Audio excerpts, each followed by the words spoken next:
အားလုံးမင်္ဂလာပါရှင်။မရဒီနေ့ဒီဖျားပန်းကိုထိုးထားတဲ့ဒီပန်းထိုးနည်းအခြေခံလေးကိုပေါ့နော်။ sharing လုပ်ပေးခြင်းလို့ဗီဒီယိုလေးရိုက်လိုက်တာဖြစ်ပါတယ်။ဒီပုံစံလေးအတိုင်းထိုးပြမှာပါ။ပန်းလေးကတော့အရှိအတူဖြတ်ထားတာ15ဝင်ပါ။နောက်ပြီးတော့ဒါကတော့ပန်းအိုးမှာပေါ့နော်။ပန်းအိုးမှာဖော့ကိုပန်းအိုးနဲ့ကွက်တိကြအောင်လို့ဖင်ကိုနည်းချွန်လေးလီချပြီးလို့ရှိရင်သူ့ထည့်တယ်နောက်ပြီးတော့ဒီထဲမှာလည်းဒီဖော့အပိုအပိုင်းစားရင်ထည့်ထားတာဖြစ်တဲ့အတွက်သူ့ကိုနည်းနည်းပိုခံအောင်လို့ဒီလိုဒုတ်ကလေးနဲ့ထိုးလိုက်တယ်ပေါ့နော်ကဲမင်းထိုးပြပါမယ်နောက်ပြီးတော့မင်းတို့ဒီပန်းလေးတွေပေါ့နော်ဒီဖော့ဆိုမှာပန်းတုပ်ထိုးတာဖြစ်တဲ့အတွက်ခိုင်အောင်ဘယ်လိုထိုးလဲဆိုတော့မင်းတို့ကော်သုံးပါတယ်ဒီကော်လေးကိုပေါ့နော်ပန်းအယိုးအောက်ခြေလေးနစ်ပြီးတော့မှဒီမှာထိုးရမှာဖြစ်ပါတယ်ဒါကတော့အရှိဆုံးနေရာတစ်ခုအတွက်စထူတာပါနော်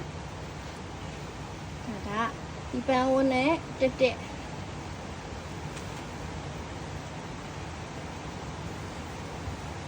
နောက်ထပ်တစ်ပွင့်ဒါကတော့ဒီဘက်ချမ်း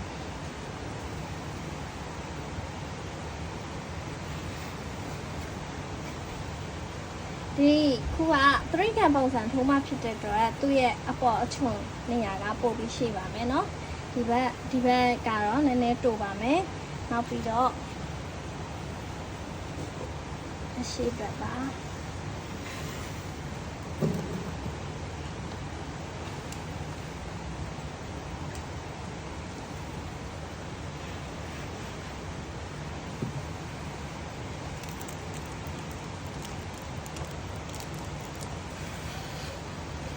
ပန်းလေးကဒီပန်းလေးချက်နည်းနည်းလေးနှိပ်ထားပေးမယ်နော်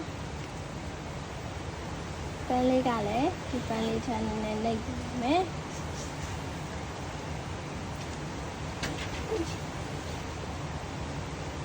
ပန်းလေးကဒီပန်းလေးရဲ့ချက်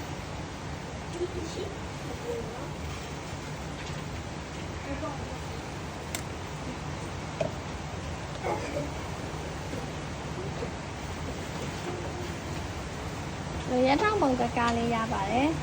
ရထောင်ပုံကကားလေးပြီးသွားလို့ရှိရင်ဒီဘန်းနှစ်ပွင့်ရဲ့ဂျာအရှိဖက်မျက်နှာအလဲနှစ်ပွင့်ရဲ့ဂျာအရှိဖက်မျက်နှာအလဲပေါ့နော်ဒီဂျာလေးမှာအပွင့်ထူပါတယ်